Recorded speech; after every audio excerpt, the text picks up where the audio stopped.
从维摩诘所说经入不二法门品开始，又重新回到卷7、卷8，配合上心经，慢慢丰富了成佛之经《法华经》。毕竟在《法华经》之前的一切佛经，也都是为了《法华经》做铺垫。在维摩诘所说经中，文殊师利菩萨与维摩诘菩萨所说的内容，又是成佛的重要因素。有关成佛的故事，佛说净业障经里也有提及，而且佛说净业障经的内容，可谓又是补充了维摩诘所说经中的内容。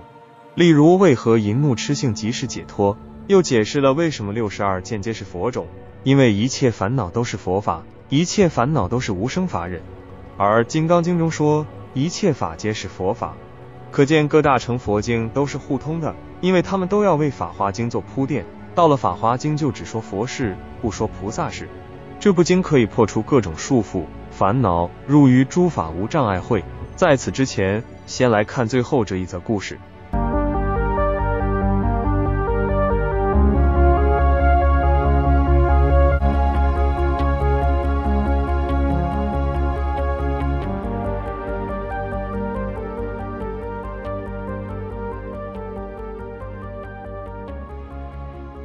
佛跟文殊师利菩萨说了，在过去无量无边不可思议阿僧祇劫之前，有一位佛叫无垢光如来，也是有佛的10个名号，就是如来。因供正遍知，明行足，善事是坚颈，无上士，调御丈夫，天人师，佛世尊。无垢光如来寿命90劫，国土名字叫众香。这个佛的世界的众生大多好乐小法，很少能够修习无上大乘的根器。当佛无垢光如来涅盘后，佛法住世1000岁，分不设立，就如释迦牟尼佛灭后等无差别。当时有一个比丘，名字叫永师，惭愧乐学，喜欢修戒身，常闻佛法，有多闻的智慧，他的相貌都极为端正，能够成就第一清净妙色。这时永师穿着僧服，手持佛钵，进到南胜城，次第起食，到了长者的居所。长者有一位女儿，容貌端正，还没找到合适的夫君。这长者女儿看到永师比丘时，马上就生了爱染心，心里就想了，如果我不能得到永师比丘，让他成为我的夫君，我就不活了。但是这只是一个想法，这个想法一直盘旋在长者女的心里，从来没有跟别人说过。这种想法憋在心里憋太久了，以至于憋成了病。后来长者逝世，长者夫人问长者女，为什么会得到这种病，这么久都还没好呢？长者女不想让长者夫人知道，所以不说话，但是也不吃不喝。此时长者夫人又秘密派遣了其他女子来亲近长者女，互相哭诉，又一起开玩笑。相处融洽之后，这些女子就来问长者女为什么会得病呢？长者女如实回答，就说了，因为我之前见到一个比丘，样貌端正，所以喜欢上了他，想让他做自己的夫君。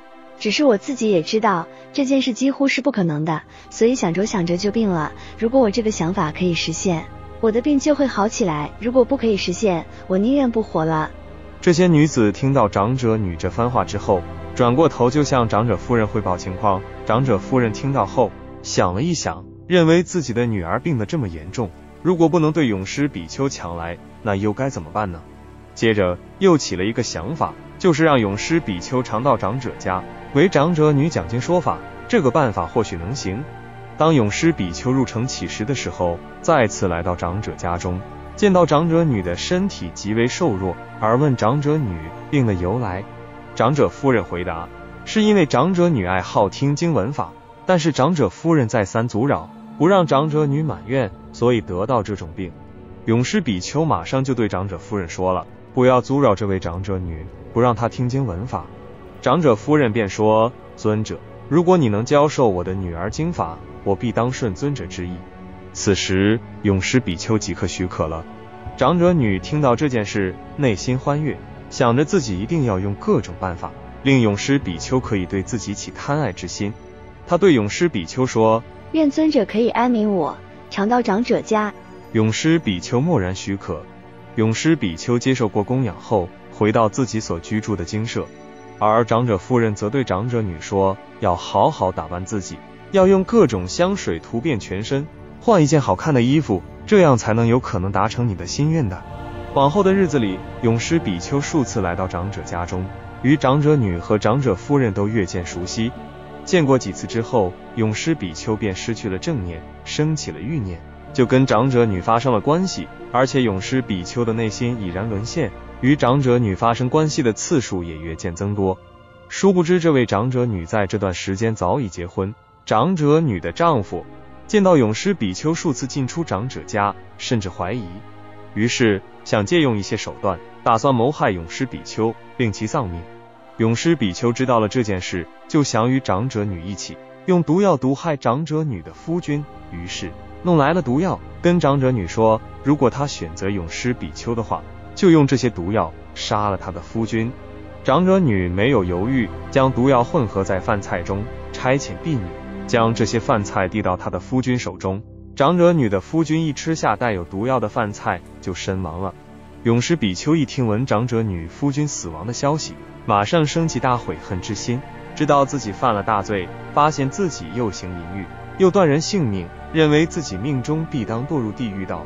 想不到有谁可以免去他这种地狱苦报，因为他惊慌的缘故，想要去寻找毗柔多罗菩萨求救，于是马上从长者家中仓皇而出，经过一间房子，连衣服都来不及穿整齐，掉落在地上。良久过后，来到名为西无的精舍，里面有一位菩萨叫毗柔多罗。永师比丘进到精舍内，跪在地上。毗柔多罗菩萨问永师比丘为何跪在地上，永师比丘向毗柔多罗菩萨坦白，说自己又犯淫欲又断人命，已是地狱之人了。毗柔多罗菩萨则跟永师比丘说，比丘不要害怕，我能施给你无畏之法。永师比丘听到毗柔多罗菩萨的无畏之声后，心生欢喜。毗柔多罗菩萨牵起永师比丘的右手，带他去到另一个地方，坐在林树之中。毗柔多罗菩萨以神通之力永身虚空，高度有一多罗树那么高，问永师比丘是否能对他生起身信。永师比丘回答，是的，我见菩萨如同遇到大师，又如同遇到世尊。当时毗柔多罗菩萨入到诸佛境界，大成妙门，如来宝印三昧当中，在身上现出无量佛身，无量佛身皆是金色32相，遍满整个树林。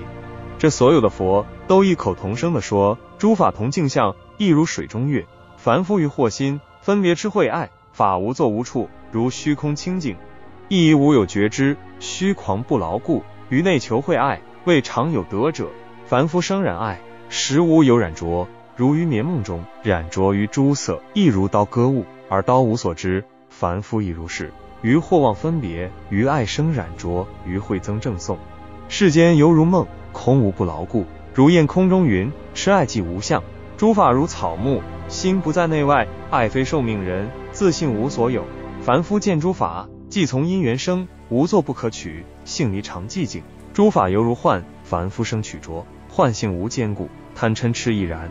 诸法常无相，寂静无根本，无边不可取，欲性亦如是。众生如镜像，既着于我所，离如妄分别，无坚固可取。诸法如影响，欲会无处所，如幻梦水月，实无染秽者。境界不真实，空无不可取，分别法无主，根本常寂静。譬如幻人，无有贪慧痴，幻梦等诸法，其便不可得。如月现于水，而不在水中。凡夫染痴慧，痴爱慧无性，贪嗔慧愚痴，诸缘常空无，无众生寿命，虚无常寂静，无眼亦无耳，鼻舌亦复然。凡夫痴无智，虚妄生牢固，如虚空无边，无尽无去来。诸法亦如是，如手摸虚空，种种分别法，实无分别者。凡于即诸因，而实无有生。我观一切法，性相无所有，无生亦无灭，未曾有聚散。诸法性解脱，寂静无处所，无能吸取者，解此名为智。当时林中有12000个天子，闻到这个偈颂，马上就得到了无生法忍。永师比丘看见这么多的化佛的神通变现，得到了无量诸法，在诸法中取其中一法，以最适合自己的法来做远离，因为离种种的盖和缠，也就是离无明和烦恼，而得到了无生法忍。这个故事释迦牟尼佛说到此处，便对文殊师利菩萨说，文殊师利，你不要生怀疑，这个毗柔多罗菩萨其实就是现在的弥勒菩萨，而当时的永师比丘现在是宝月如来。文殊师利菩萨为了向佛陀确认，所以反问，永师比丘现在已经成佛了吗？佛跟文殊师利菩萨说，是的，他现在已经成佛了，在西方，经过恒河沙数诸佛世界那么长的距离，有一个国土叫长光，宝月如来就在这里成佛。所以文殊师利，你看这法能令众生离种种业障，即使行淫欲和断人命根，亦可以当下就得到无生法忍。为什么？因为可以观这三界都是影和响的缘故，三界就像影子一样，也就像雷声一响，响后就消失了，就好像制造幻人的幻师，是不会被幻人所障碍的。文殊师利，这种种众生却于这本来无生的法上妄生分别，所以才堕落到下三道，受无量百千万种苦，不能脱离。此时文殊师利菩萨问佛，如果有菩萨得闻此经，受持读诵，书写供养，尊重赞叹，他在现世能得到何等的利益？佛告诉文殊师利菩萨，如果日光照明了整个阎浮提，对种种众生有多少利益呢？文殊师利回答，世尊，如果日光照明了整个阎浮提，对种种众生的利益是无量无边不可思议的。佛跟文殊师利菩萨说，这部经也是一样，可以令菩萨破除各种束缚烦恼，可以生出无量的智慧，对于一切诸法都不再有任何障碍，可以马上有无碍辩才的智慧。说法的时候，一切魔子魔孙和一切外道都无法破坏他所说的法。文殊师利，就像大火能够焚烧一切草木，没有余界，这部经也有这样的威力，能够烧掉一切烦恼的结。文殊师利，就像雪山王出现时，其余黑山都不能障蔽到雪山王，菩萨得到这部经也是如此。各种外道，因为他们的言论都不如法，不能通达诸法实相，所以不能抗衡菩萨得到这部经后所说的法。就好像转轮圣王出现的时候，其余小国王都无法拒绝和抗逆，菩萨得到这部经之后也是如此。一切杂论用来包装的很华丽的章句，都不能与得到这部经的菩萨抗衡。就好像比丘可以持种种戒律，能除去他人破戒的疑惑，这部经也是如此，可以令种种众生离种种忧恼悔恨。又好像日光天子所到的地方，都能破除该处的黑暗，菩萨得到这部经亦是如此，能破一切无明黑暗，能生一切智慧和光耀。阿难，此经则是诸法之境。阿难言，如世尊教我当受持，当何名思经？云何奉行？佛告阿难，此经名为净诸业障，亦复名为入于诸法无障碍会。说是经时60比丘不受诸法漏尽一解，80菩萨得无生法忍，20尊者阿难、文殊师利法王子及诸天使人、干闼婆、阿修罗等，闻佛所说，皆大欢喜，信受奉行。